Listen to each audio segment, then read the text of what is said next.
ജമ്മുവിൽ നിന്നും ശ്രീനഗറിലേക്കുള്ള കരസേന കോൺവോയുടെ ഭാഗമായ വാഹനമാണ് അപകടത്തിൽപ്പെട്ടത്. അർജുനാണ് വാർത്തയുടെ വിശദാംശങ്ങൾ നൽകാൻ ചേരുന്നത്. അർജുൻ, ദാരുണമായ സംഭവമാണ്. അപകടം എപ്പോഴാണ് സംഭവിച്ചത്? മറ്റെന്തൊക്കെ ഡീറ്റെയിൽസ് ഇപ്പോൾ ലഭ്യമായിട്ടുണ്ട്? ഇന്ന് രാവിലെ 11:30 ഈ അപകടം ഉണ്ടാകുന്നത്. NH44, അതായത് ജമ്മുവിൽ നിന്നും ശ്രീനഗറിലേക്ക് പോകുന്ന ദേശീയപാതയാണ്. അവിടെ റംഭാനിൽ ബാറ്ററി ചാഷ്മ എന്ന് പറയുന്ന മേഖലയിൽ വെച്ചാണ് ഈ അപകടം ഉണ്ടായത്. ഏകദേശം 8ലധികം വാഹനങ്ങളാണ് ഈ കരസേനയുടെ കോൺവോയിൽ ഉണ്ടായിരുന്നത്. അതിൽപ്പെട്ട ഒരു ട്രക്ക് കൊക്കയിലേക്ക് മറിഞ്ഞ് 3 ജവാന്മാർക്ക് ദാരുണാന്ത്യം സംഭവിക്കുകയായിരുന്നു. ഈ വാഹനം പോയിക്കൊണ്ടിരിക്കുന്ന സമയത്ത് തെന്നിമാറി, അതായത് ഹൈവേയിൽ നിന്നും ഒരു ഇറക്കമായിരുന്നു, തിരിവും ഇറക്കവും ഒരുമിച്ചായിരുന്നു. അവിടെ നിന്നും തെന്നിമാറി കൊക്കയിലേക്ക് പതുക്കുകയായിരുന്നു. ഏകദേശം 600 മുതൽ 700 അടി താഴ്ചയിലേക്കാണ് ഈ വാഹനം പതിഞ്ഞത്. താഴേക്ക് വീണ ആഘാതത്തിൽ വാഹനം ആകെ തകർന്നു പോയിരുന്നു.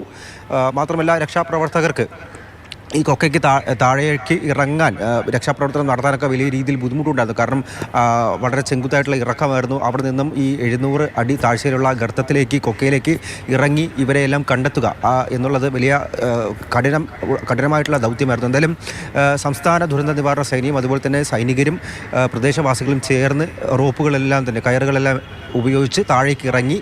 പക്ഷേ ഈ 3 ജവാന്മാരുടെയും മൃതശരീരങ്ങളാണ് കണ്ടെത്തിയതെന്നാണ് നിലവിൽ സൈനിക വൃത്തങ്ങളിൽ നിന്നും നമുക്ക് മനസ്സിലാക്കുന്നത്. ഈ കോൺവോയ്ക്കൊപ്പം തന്നെ, ഈ വാഹനവ്യൂഹത്തിനൊപ്പം തന്നെ ഡോക്ടർമാരും ഉണ്ടായിരുന്നു. അവർ സംഭവ സ്ഥലത്ത് വെച്ച് തന്നെ ഈ മരണം സ്ഥിരീകരിക്കുകയായിരുന്നു. എന്തായാലും ഏറെ പണിപ്പെട്ടാണ് ഈ കൊക്കയിൽ നിന്നും ഈ ജവാന്മാരുടെ മൃതശരീരം പുറത്തേക്ക് എത്തിച്ചത്. ഈ വാഹനത്തിൽ, ഈ ട്രക്കിൽ ആകെ ഉണ്ടായിരുന്നത് 3 ജവാന്മാർ തന്നെയായിരുന്നു. അവരുടെ പേര് അമിത് കുമാർ, സുജീത് കുമാർ, മാൻ ബഹദൂർ. ഈ 3 പേരാണ് ആ ട്രക്കിൽ ഉണ്ടായിരുന്നത്. തെന്നിമാറി കൊക്കയിലേക്ക് പതിച്ച ട്രക്കിൽ ഉണ്ടായിരുന്നത്. അവർ 3 പേരും മരിച്ചു എന്നുള്ളത് തന്നെയാണ് നിലവിൽ സ്ഥിരീകരിച്ച വിവരം. ഇന്ന് രാവിലെ 11:30 അപകടം ഉണ്ടായത്.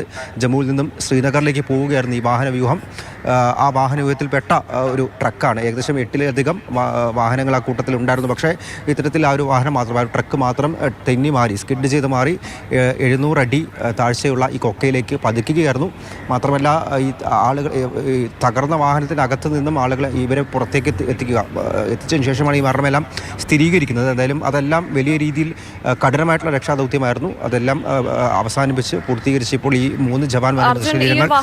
എത്ര ജവാന്മാരുണ്ടായിരുന്നു? ഈ 3 പേരുടെയും പേര് വിവരങ്ങൾ, മറ്റ് വിവരങ്ങൾ എന്തൊക്കെയാണ്? 3 പേർ തന്നെയാണ് ഉണ്ടായിരുന്നത്. ഈ 3 പേരുടെയും പേര് വിവരങ്ങൾ ഇപ്പോൾ പുറത്തു വന്നിട്ടുണ്ട്. അമിത് കുമാർ, സുജീത് കുമാർ, മാൻ ബഹദൂർ എന്നീ പേരുള്ള 3 ജവാന്മാരാണ് വാഹനത്തിൽ ഉണ്ടായിരുന്നത്. ഈ ട്രക്കിൽ ഉണ്ടായിരുന്ന ആ 3 പേർക്കും മരണം സംഭവിച്ചു എന്നുള്ള കാര്യം തന്നെയാണ് ഈ കരസേനാ വൃത്തങ്ങൾ വ്യക്തമാക്കിയിരിക്കുന്നത്. ഇവരുടെ പോസ്റ്റ്മോർട്ടം അടക്കമുള്ള നടപടികൾ സമീപത്തെ ആശുപത്രിയിൽ എന്തായാലും അല്പസമയത്തിനകം തന്നെ പൂർത്തീകരിക്കും.